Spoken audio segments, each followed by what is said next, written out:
I remember being Muslim and hearing my Christian friends say, Jesus is God, Father, Son, Holy Spirit, one God. And I laughed. Three gods. I'm like, brother, you are confused. God is one. He's not divided. He's not weak. He's not split up like parts of a pie. I thought I was being reverent and that I was protecting my faith and leading people to Muhammad's revelation. But really I was being proud because deep down I wasn't defending God. He can defend himself, first of all. I was defending the box that I was trained to put him in. And I read this one verse that humbled me so hard. For the foolishness of God is wiser than any human wisdom. That's in 1 Corinthians. And if God is infinite, then wouldn't it be more dangerous if he wasn't hard to understand? And so what I realized at the end of my journey was the Trinity didn't offend my logic. It offended my ego. I didn't need a better explanation. I needed to repent of thinking that I could explain God. God, I am sorry for putting you in a box. Oh my God, forgive me. And make sure you watch this until the end because I'll be going over the scripture in the Bible and the Old Testament that leads to this Trinitarian thinking as well. Okay?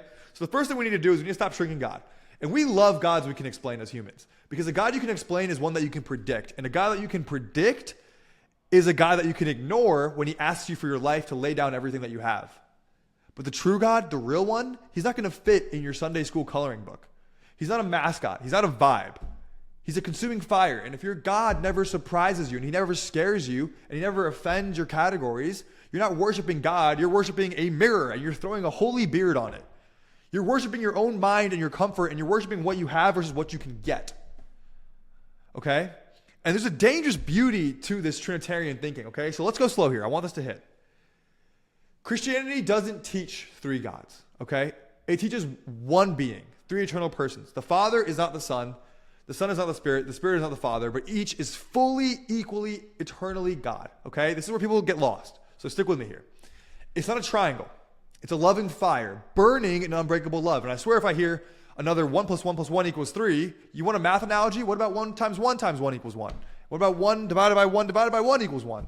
So let's get our head out of our behinds and stop using kindergarten math to interpret the creator of this insane universe. Okay? So get this, like try explaining a color to someone born blind, right? You can use comparisons. It's warmth, it's a light, it's a feeling, but they'll never truly see it until their eyes are opened. That's what the Trinity is like. You don't reduce it.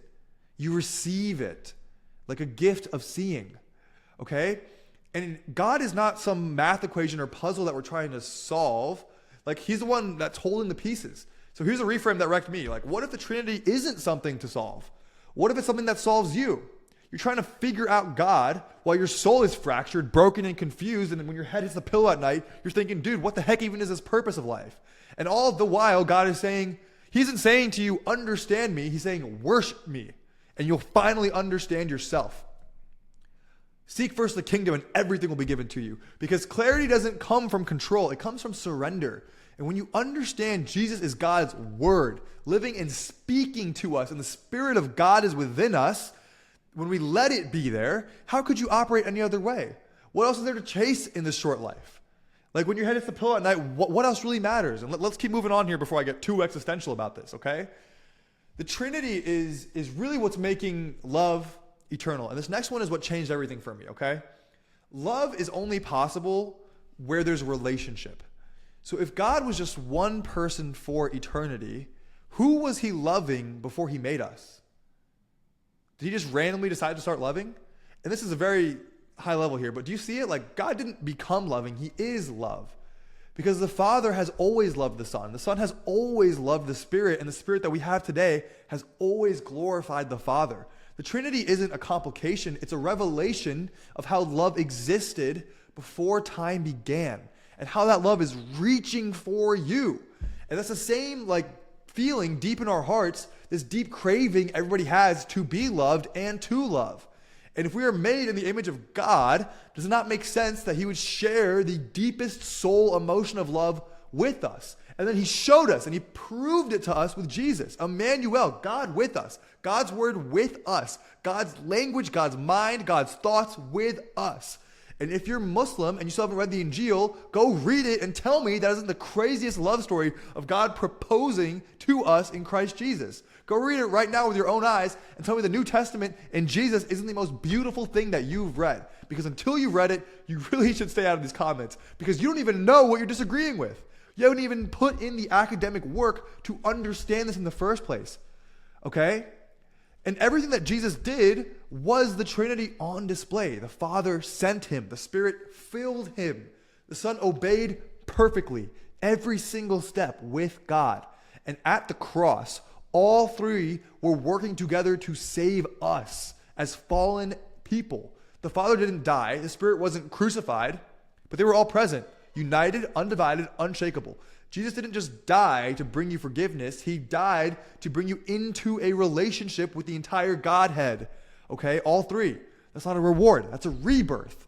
That's a gift. That's the good news. Thank God we can do that. And it sounds harsh, but it's true. But if you reject the Trinity, you're rejecting the real God. A God who is not triune is a God who cannot love perfectly. A God who cannot share his own glory with us. A God who had no relationship before creation. That's not the God of Abraham. That's a faceless force wearing some costume of power. The real God has a voice, the real God has a son, and the real God has a spirit. And they are one. Okay? And the beautiful thing about this is that you don't have to invent the Trinity. It's not hidden. It's woven through Scripture from the very beginning, okay? And I have some Bible verses here I want to read. Genesis 1:26. Let us make man in our image. Plural. It's not a mistake, not angels. God is speaking with himself. Let us make man in the name of his image. Isaiah 9:6. For unto a child is born, and his name shall be called Wonderful Counselor, Mighty God, Everlasting Father, the Prince of Peace. One child called Mighty God, okay? Matthew 3:16. At Jesus' baptism, the Son comes out of the water. The Spirit descends like a dove. The Father's voice speaks from heaven. All three present, active, glorifying each other, being with each other. John 14:16. Okay, Jesus says, I will ask the Father, and he will give you another helper, the Paraclete, the Spirit of truth. Father, Son, Spirit, one mission, one essence, one God. We made a video about this was he prophesied by Jesus, right? You don't need to put God into a box. You need to let Scripture rip the box open for you. And you can stand in awe, or you can try to stay in ego and control and pride. And so no, I don't expect you to fully get it. I don't even know if I still fully get it. But the moment that you think you've got the Trinity on lock, you've probably invented a new blasphemous heresy, okay? I'm not here to give you some diagram. I'm here to give you a door. And I want you to walk through it humbly, worshipfully, willingly.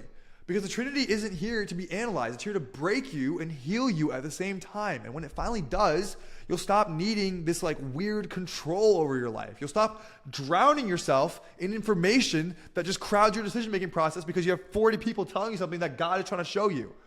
And you'll stop walking in scarcity and you'll start walking in glory with the Father, with the Son, and with the Holy Spirit. One God with you, worthy forever of everything you do.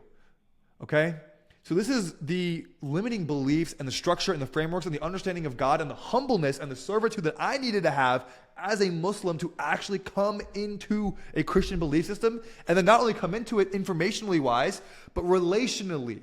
How do I build a relationship with God? The Spirit comes within you. Jesus' word is God's word. So my phone just died near the end of this video, and I thought I lost the entire thing. Thank God that did not happen. But what I wanted to end with was study Jesus, look at the Holy Spirit in people's lives, ask to receive it. And if you guys want to hear from God, or if you're frustrated because you're not, or if you're tired of just going through the motions, it's because maybe you don't understand and accept or are submitted to this triune theology, because that's how you can experience the Lord and feel the gifts of heaven here on earth as Jesus promised. Okay? So I love you guys, and I'll see you guys in the next video.